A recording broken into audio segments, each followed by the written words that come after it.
Just Platinum Baby. I'm going to talk about why you shouldn't.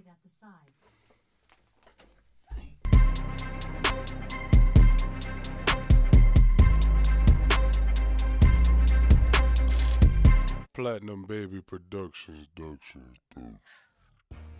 Just Platinum Baby. I'm going to talk about why I feel you shouldn't buy plugins or hardware.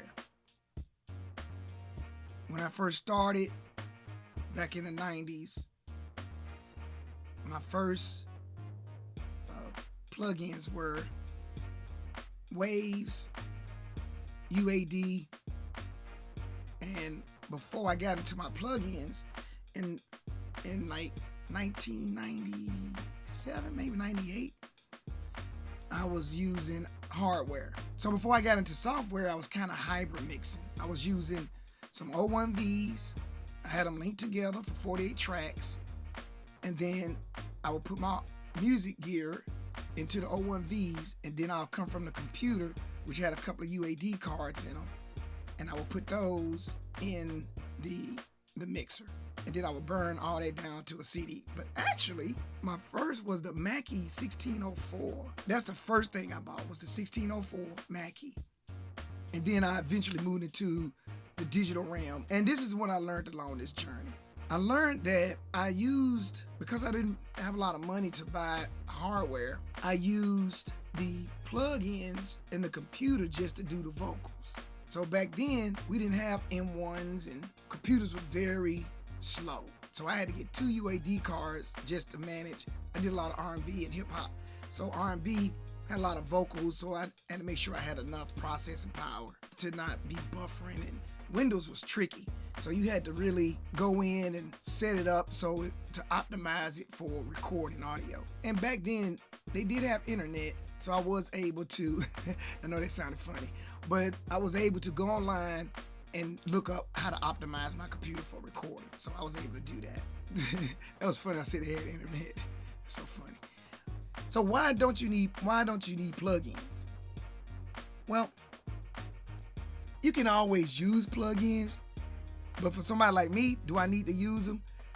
I think I can get a good mix without using any plugins, because I have enough gear to do that.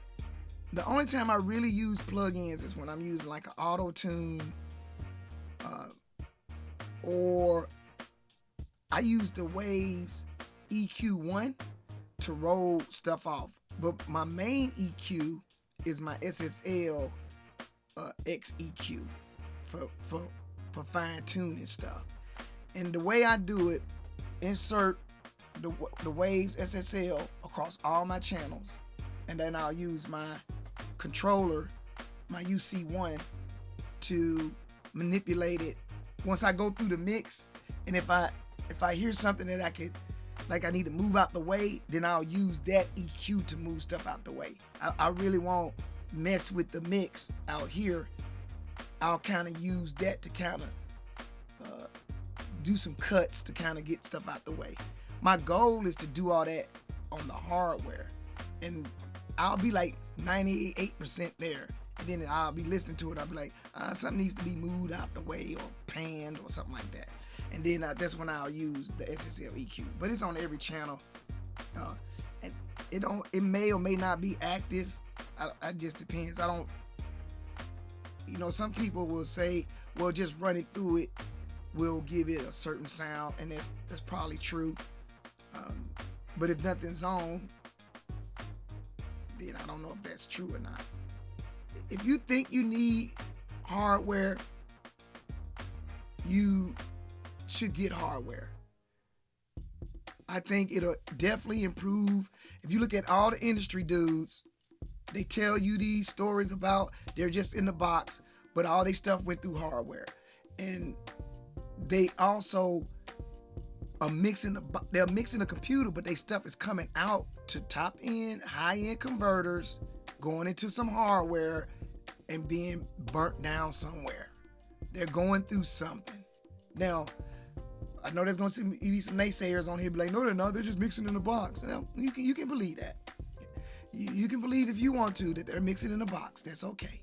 It's all right with me. I know you guys are on here to figure out why wouldn't you need plugins or hardware? This is my take on it. This is just me. If you just not individually wealthy, there's really no need to spend a lot of money on hardware. And especially today with the prices of hardware. Now y'all know, follow my channel, those who follow me know that I'm an advocate for buying used gear. And there's a reason for that, because in my experience, I don't remember paying $4,000 for a piece of hardware. And now this stuff, the average cost of a piece of hardware is at least $2,500, even like the top brand stuff. I think that's ridiculous. Now, if you balling, then you don't have to worry about that kind of stuff. A lot of people ask me to see my studio.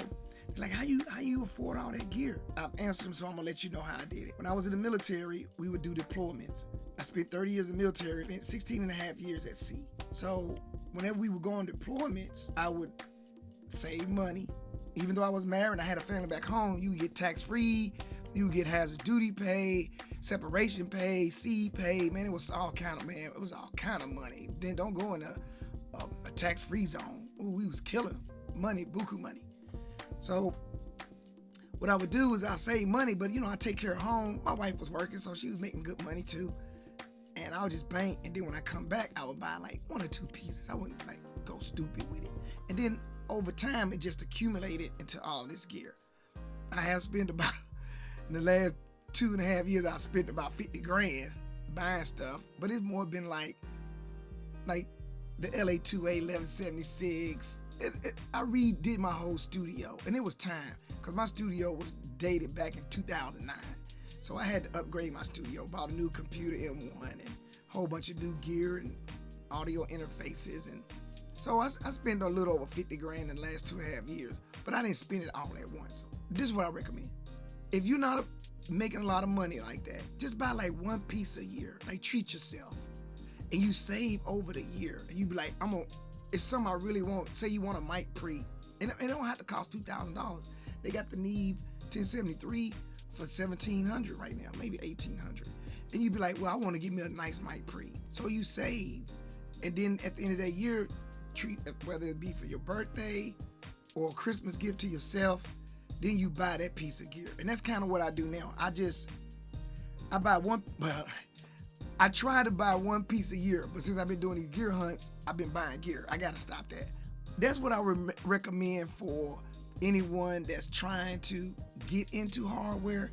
And you might say, well, Platinum, what would I buy first if I was getting into hardware? And that's a hard question to ask, because I get a lot of people asking me, what do you recommend I buy first? What do you have? Like, what is the pressing issue? Like, where do you think your shortfalls are? Have you did an evaluation of where you think your weakest link is at? And wherever your weakest link is at, that's what you want to focus on. So if your weakest link is a mic pre, then get a mic pre. If it's a microphone, get a microphone. If it's audio interface, so forth and so on. That's what you want to concentrate on. You want to strategically fix your vocal chain and your mixing chain. Right now I have at least 6 mix buses. I didn't know that Michael Brown was doing that. I heard about it, but I didn't really know how that worked. But then I saw one of his videos. I was like, man, I've been doing that for years. Like, I've been doing multiple mix buses for at least 12 or more years. But I'm not saying I'm a Michael Brown. What I'm saying is, I accidentally got into that because I kept buying so much gear that I put it in.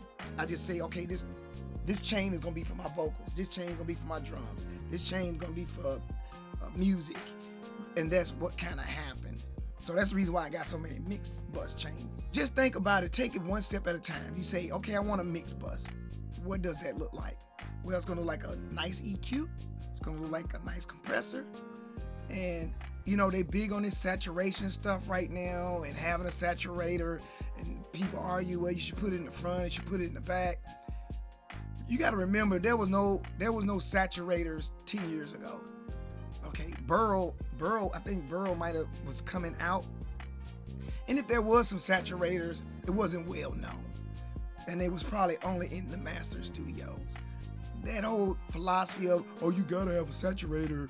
You don't have to have a saturator. If you got a nice EQ and a nice compressor, you know, get a limiter if you can, but a limiter is not, unless you're mastering, a limiter is not like a die for. If you just can use an EQ and a compressor the way it's supposed to be used and not overdrive the gear, then you'll be fine.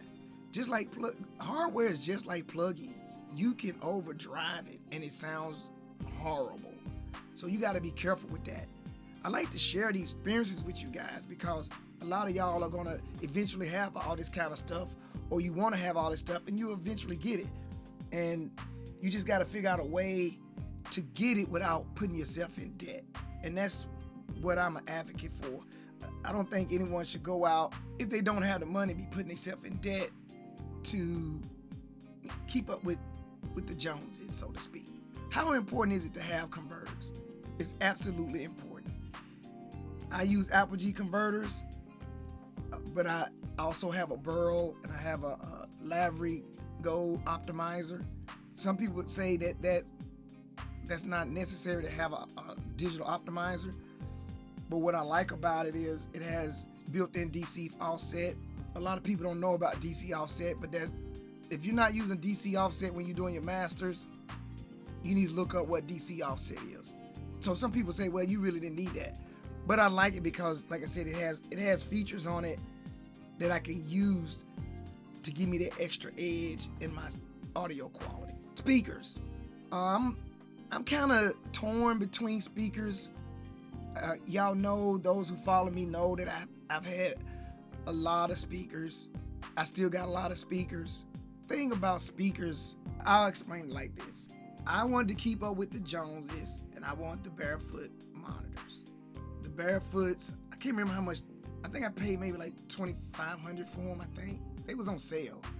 And they never go on sale. So whatever it was $500 cheaper than what they normally are. And it's probably because they was coming up with the 03s. But I didn't know that at the time. Didn't nobody know that at the time. But they gave a discount like $500. So I said, this is an opportunity for me to get it. If you can save $500 to $1,000 on a piece of gear and you have the means to get it, I would recommend getting it at that time, because those kind of finds are hard to come across. But for example, and I'm gonna get back on track. For example, I just bought the Manley microphone. It was $1,000 off. I mean, that's like, I've been looking at that microphone for the last 4 months. And I was like, this is an opportunity for me to get it, so I got it. So getting back to the speakers, trying to keep up with the Joneses, I went to Vintage King in Nashville, and I took a mix that I did here in my studio using the NS5s and the Yamaha sub, and of course my Tenoys and my Genelec speakers. I did the mix. I went to Vintage King. I took this mix that I did, and I was standing in front of this. You know, Vintage King has all these speakers, beautiful, all the way from the keys all the way down to some old analog speakers. I don't like the color of the analog speakers, but anyway. And I listened to all those speakers, $5,000, $10,000 speakers. And my mix, I didn't even have to say nothing. The guy that was with me who worked at Vintage King said, man, that sounds good in all these speakers. And of course, you know, I'm over there like, yeah, because I know I nailed it. But again, I've been doing this for over 30 years, so I won't say I was surprised, but I was happy that he said the mix was, when you listen to it, when he was switching to all the different speakers, the only thing we really heard was width-wise, because some of the speakers were a little bit farther out than some of the other speakers we was listening to. But frequency-wise, it was, I mean, unless that speaker just had a real high frequency on it, I mean, it was like, all of them was like spot on. It was like right in the same pocket, in all the speakers. And he said to me, he said, Plat, I don't think you need no speakers. I said, I don't think I need none either. As a matter of fact, I know I don't need none. Because this is perfect. And guess what I did? Yeah, you guessed it. I bought the speakers.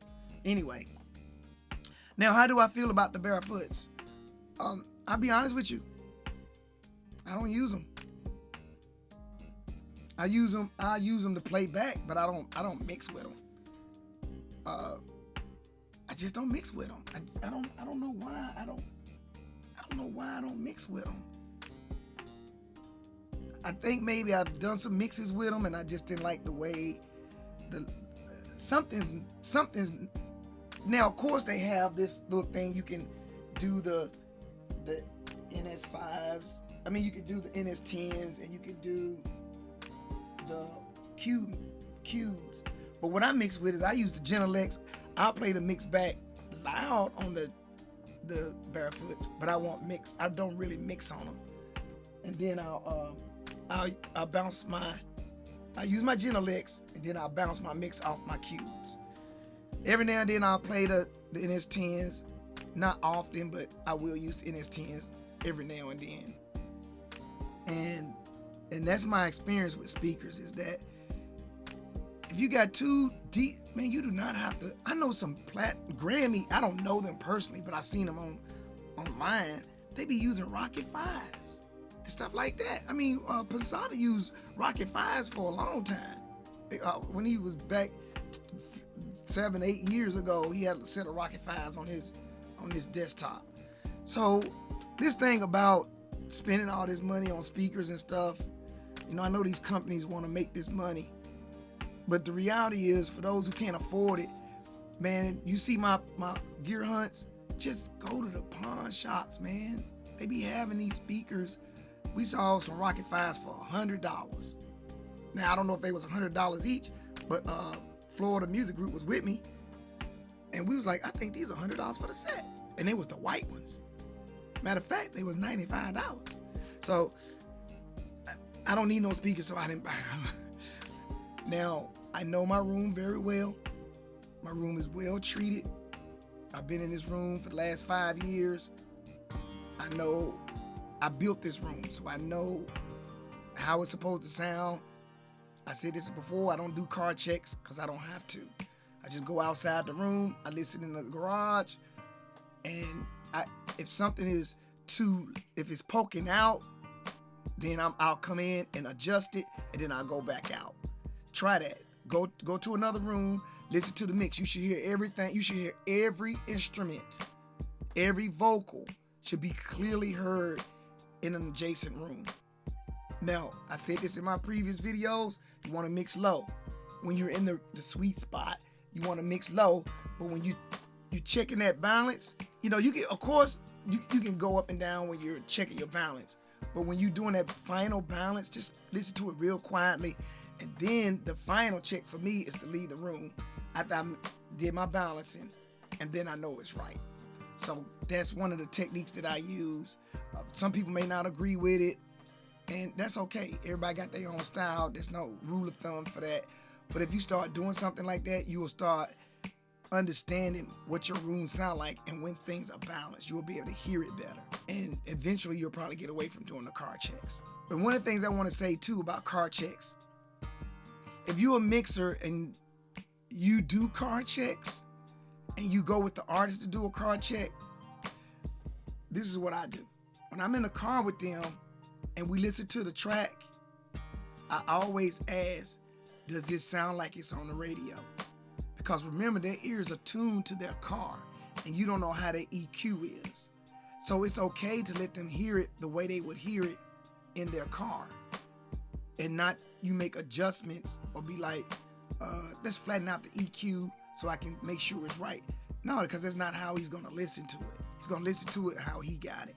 So if it sounds right to him in the car or her in the car, then you know you're on the right track. But if it sounds funny to you, maybe it's too much bass or the vocal is just way too hot, then you might want to go back and look at that. But that doesn't always mean that that's the problem. But in most cases, it might be. And that's pretty much it. I want to get back to what I do, and I want to thank everybody for supporting my channel, coming on here, listening to me talk about what I love and what you would love to hear. And if you have any questions, just leave them in the comments below. And we will be live every Saturday at 12. Just want to put that little plug in. So I'm going to post this tonight. If you are free on Monday at 12, I'm supposed to be live with Busy Work Beats. That's if everything goes well. If I can get online, I'm supposed to Zoom with him at 12. We're just gonna have just a regular conversation just about music. I'm not sure what I'll be asked, but I'm looking forward to it. I'm excited about it, and I'm just trying to really be somebody that can help you guys out. And if you have questions about stuff, just feel free, because right now I'm not big enough to be like all tied up. I can come in and when I say big enough, I mean I get it that at some point, if I got 100,000 followers, it's gonna be difficult to try to get to every comment like I can now. So this is a perfect time to get in there and get people questions answered. So, and then maybe decades from now, we never know. So I hope you enjoyed this video. I enjoyed talking to you. And one thing I want to leave y'all with. And there's one thing I want to leave y'all with. When you make a difference in someone's life, you make a difference in the world. Just Platinum Baby. And I'll see you in the music.